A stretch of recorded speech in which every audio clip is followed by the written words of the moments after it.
ನಾನು ತುಂಬ ಹೆದರ್ಕೊಂಡಿದ್ದೆ ಈ ರೆಸಿಪಿ ಹೇಗೆ ಬರುತ್ತೆ ಅಂತ, ಏಕೆಂದರೆ ನಾವು ಯಾವುದೇ ಥರದ ಕ್ರೀಮ್ ಯೂಸ್ ಮಾಡಿಲ್ಲ ಈ ಐಸ್ ಕ್ರೀಮ್ ಮಾಡೋಕ್ಕೆ. ತುಂಬ ಜನ ಹೇಳ್ತಾರೆ ಮನೇಲಿ ಐಸ್ ಕ್ರೀಮ್ ಮಾಡುವಾಗ ಐಸ್ ಕ್ರಿಸ್ಟಲ್ ಆಗುತ್ತೆ ಮತ್ತು ಹಾರ್ಡ್ ಆಗುತ್ತೆ ಅಂತ.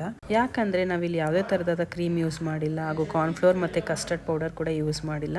ನೀವು ಈ ಟ್ರಿಕ್ನ ಕಲ್ತ್ಕೊಂಡ್ರೆ ಪರ್ಫೆಕ್ಟಾಗಿ ಐಸ್ ಕ್ರೀಮ್ನ ಮನೇಲಿ ಹೇಗೆ ಮಾಡ್ಬೋದು ಅಂತ ಕಲಿಬೋದು. ಮೊದಲಿಗೆ ನಾವಿಲ್ಲಿ 1 ಕಪ್ ಅಷ್ಟು ಮಖಾನ, ಜೊತೆಗೆ 8ರಿಂದ 10 ಕ್ಯಾಶ್ಯೂ ನಟ್ಟು, 5 ಸಿಪ್ಪೆ ಸುಲಿದಿರುವಂಥ ಬಾದಾಮಿ, ಜೊತೆಗೆ 1 ಟೇಬಲ್ ಸ್ಪೂನ್ ಗೋಧಿ ಹಿಟ್ಟು.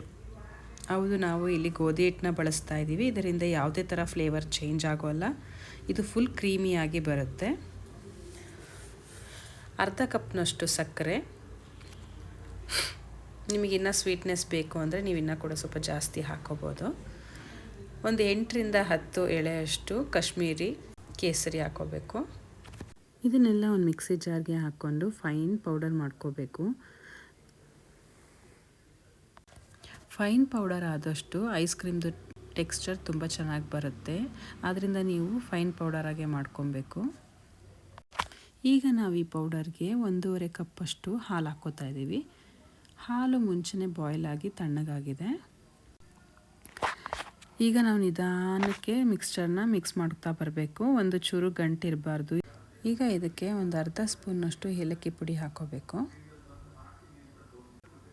ಮತ್ತು ಈ ಮಿಕ್ಸ್ಚರ್ನ ಚೆನ್ನಾಗಿ ಮಿಕ್ಸ್ ಮಾಡ್ಕೊಬೇಕು. ಇಲ್ಲಿ ನೋಡ್ತಾ ಇರ್ಬೋದು, ಈ ಮಿಕ್ಸ್ಚರ್ ಈಗ ಸ್ವಲ್ಪ ಗಟ್ಟಿ ಆಗ್ತಾ ಇದೆ.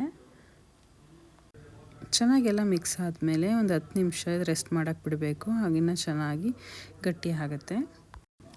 ನೆಕ್ಸ್ಟ್ ನಾವಿಲ್ಲಿ 1.5 ಕಪ್ಪಷ್ಟು ಹಾಲು ತೊಗೊಂಡು ಅದನ್ನು ಬಾಯ್ಲ್ ಮಾಡ್ಕೊಬೇಕು.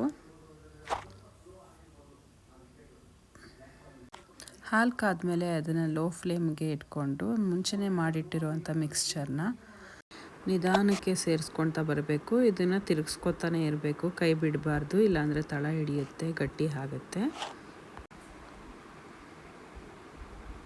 ಇದನ್ನು ಲೋ ಫ್ಲೇಮಲ್ಲೇ ಮಾಡಬೇಕು. ನಿಧಾನಕ್ಕೆ ತಿರುಗಿಸ್ತಾ ಬರಬೇಕು. ಇದು ಒಳ್ಳೆ ಕನ್ಸಿಸ್ಟೆನ್ಸಿಗೆ ಬರುತ್ತೆ, ತಿಕ್ಕಾಗಿ. ಈ ಮಿಕ್ಸ್ಚರ್ನ ಸರಿಯಾದ ಕನ್ಸಿಸ್ಟೆನ್ಸಿ ಮಾಡಬೇಕು, ಇಲ್ಲಾಂದರೆ ಐಸ್ ಕ್ರೀಮ್ ಟೆಕ್ಸ್ಚರ್ ಚೆನ್ನಾಗಿ ಬರೋಲ್ಲ.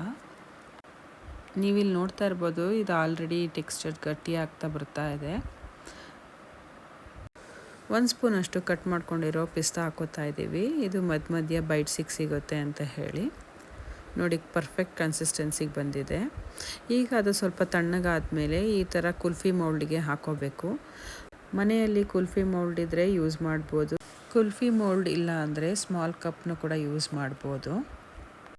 ಮಿಕ್ಸ್ಚರ್ ತುಂಬ ಬಿಸಿ ಇರುವಾಗಲೇ ಹಾಕೊಬೇಡಿ. ಒಂದು ಸ್ವಲ್ಪ ತಣ್ಣಗಾದ್ಮೇಲೆ ನಾರ್ಮಲ್ ರೂಮ್ ಟೆಂಪ್ರೇಚರಿಗೆ ಬಂದಮೇಲೆ ಕುಲ್ಫಿ ಮೌಲ್ಡ್ಸ್ಗೆಲ್ಲನೂ ಹಾಕೊಬೇಕು. ಯಾರೆಲ್ಲ ನಮ್ಮ ಚಾನಲ್ನ ಫಸ್ಟ್ ಟೈಮ್ ನೋಡ್ತಿದ್ದೀರಾ, ಪ್ಲೀಸ್ ಸಬ್ಸ್ಕ್ರೈಬ್ ಮಾಡ್ಕೊಳ್ಳಿ. ಹಾಗೆ ನಿಮ್ಮ ಫ್ಯಾಮಿಲಿ ಫ್ರೆಂಡ್ಸ್ ಜೊತೆ ಶೇರ್ ಮಾಡಿ. ಈ ರೀತಿ ಪ್ರತಿಯೊಂದು ಮೌಲ್ಡ್ಸ್ಗೂ ಹಾಕ್ಕೊಂಡು ಈ ಥರ ಸಣ್ಣದಾಗಿ ಟ್ಯಾಬ್ ಮಾಡಬೇಕು. ಆಗ ನೀಟಾಗಿ ಸೆಟಲ್ ಆಗುತ್ತೆ. ಎಲ್ಲ ಮೌಲ್ಡ್ಸ್ನ ಟ್ಯಾಬ್ ಮಾಡಾದಮೇಲೆ ಈ ಥರ ಲಿಡ್ ಇರುತ್ತೆ. ಲಿಡ್ ಕವರ್ ಮಾಡಿಕೊಂಡು ಅದರದ್ದೇ ಆದ ಒಂದು ಪಾಪ್ಸ್ಟಿಕಲ್ ಸ್ಟಿಕ್ ಕೂಡ ಇರುತ್ತೆ. ಇಲ್ಲ ಐಸ್ ಕ್ರೀಮ್ ಸ್ಟಿಕ್ನು ನೀವು ಹಾಕೋಬೋದು.